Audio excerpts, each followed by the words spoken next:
আমাদের সোসাইটিতে আমাদের সমাজে যে মেয়েরা শুনে যে তুমি কিছু করছো না, আবার যখন করতে যায় তখন তাকে শুনতে হয় যে তুমি পারবে না, তাদের উদ্দেশ্যে কি বলবেন?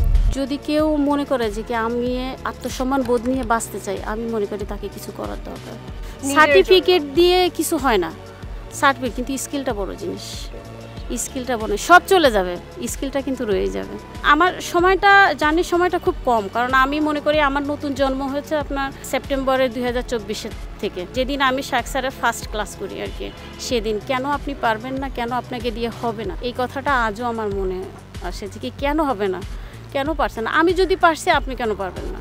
আমি একজন মা হিসেবে আমার দুইটা মেয়েকে এমনভাবে তৈরি করব যে কখনো যেন কেউ বলতে পারে না তোমার কন্ট্রিবিউশন কি। আমার মেয়ে কাউকে বলবে, কিন্তু আমার মেয়ে কখনো শুনবে না। Exactly right. শুধুমাত্র আপনার ঘরের সন্তানের জন্য না, আমরা মনে করি যে বাংলাদেশের প্রত্যেকটা মেয়ের নিজের পায়ে দাঁড়ানোর দরকার, একটা স্কিলের খুব বেশি দরকার।